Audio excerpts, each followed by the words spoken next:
So, you got some new Back to the Future for me? Yes, sir, I do. This one's called Back to the Future Part 2. Oh, and we just re-released the second half of the first movie? That's pretty sneaky, but people did love it. It's like a whole other movie. That's probably even more marketable. So we're gonna start this thing off right where the first movie ended. That's right. Yeah, the doc shows up and says they have to go to the future to help Marty and Jennifer's kids. Exactly. Right. So they're in the DeLorean on their way to 2015, and the doc knocks Jennifer unconscious. What? Why? Because she was asking questions about the future. Isn't that kind of a natural thing to do? Why not just knock her out in 1985 and leave her there? Because we ended the first movie with her in the car, and we didn't really know we'd be making a sequel, and now I don't want her there anymore.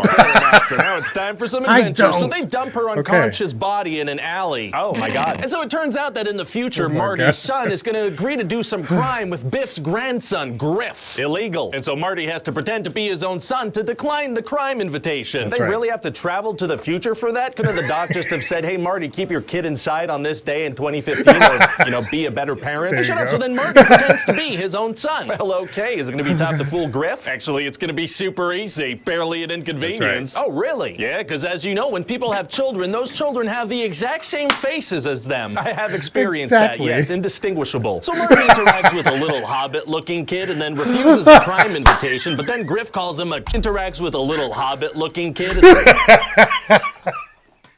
A little hobbit-looking kid. Oh, I love that. I didn't even realize it was Elijah Wood in this one, but hey. I mean, he looks exactly the same like that, even today.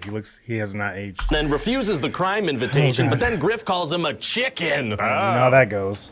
So? Oh, yeah, right. I should mention I added a defining character trait for Marty, where if someone calls him a chicken, he loses his mind. Kind of random. It's going to drive most of the plot points moving forward. That's correct. Well, okay, then. So that's going to lead to a big old wacky hoverboard chase. What's a hoverboard? A board that hovers. Well, it does make sense that they would have those in 2015. That's if we don't have flying skateboards and cars by then, what the hell are we even doing? So anyway, Griff and his goons are going to crash into a courthouse, and that saves Marty Jr. from going to jail.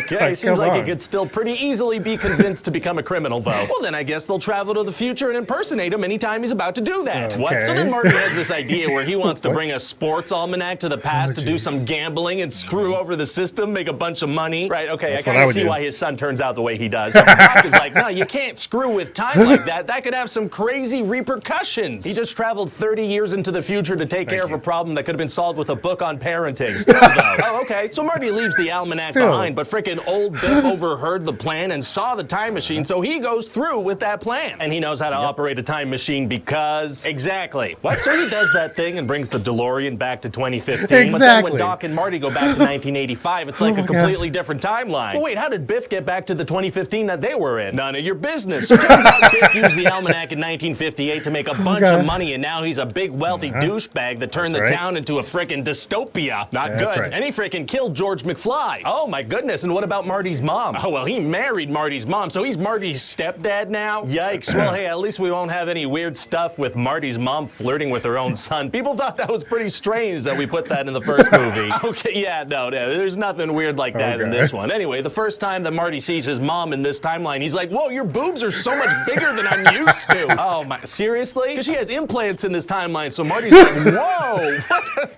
Where do those big things come from, Mommy? Okay, so he goes to confront Biff about the... Oh, my, seriously? Because she has implants in this timeline, so Marty's like, whoa, what the...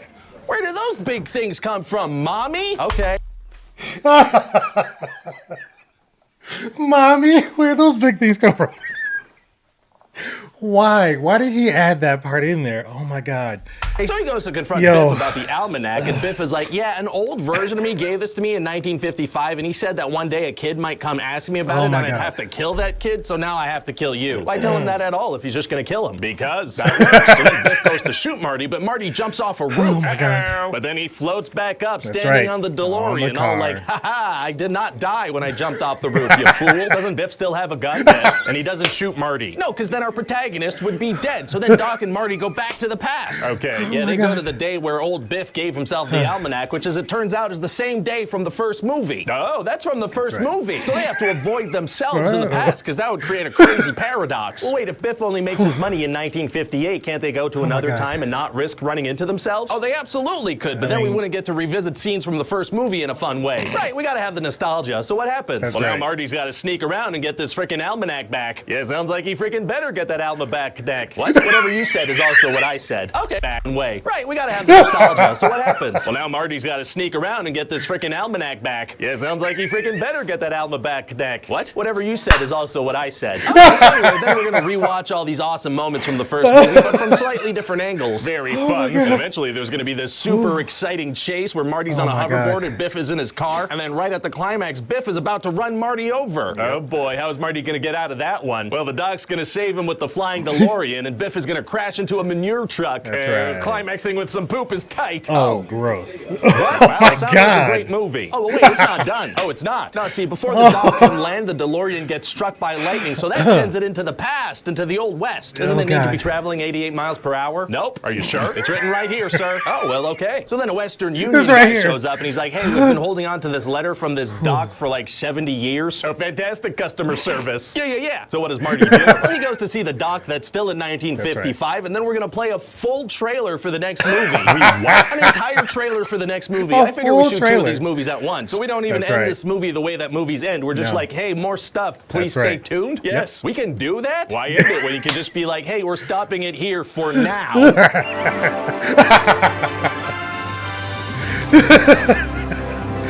And then we have the third one. Coming March 2025. Hey, wait, it Hi, did, this didn't is it? Ryan George from Wait, didn't it? I think it did, didn't it? Didn't it? Didn't it? Didn't it? Didn't it? Didn't it? Okay, so the third one. Yeah, 10 days ago. So it was March. Look at that. Look at him staying on brand. We'll watch that one next. Separately. But that was good. Oh my God. Climaxing with poop. Holy crap. And the boob one with his mommy. This killed. That Still my favorite of the two movies, though. The first one is the classic one because this one just revisits stuff from the first movie, but I like the futuristic stuff from this one, even though certain things don't make sense. I do hate what they did for Dad McFly as far as like having another actor wear his face, and like he sued. Like he wasn't actually in this movie. He ended up suing because of that, because they used his likeness and that face was used from a mold of his face. It was a whole thing. It was crazy. I like the actor though. I don't know, kind of sucks. Your thoughts though in the comments. Favorite part for you on this one, because this one was hilarious. I'm hoping the third one's good. That's my least favorite of the three movies. If I had to do a ranking, it'd be 2, 1, 3.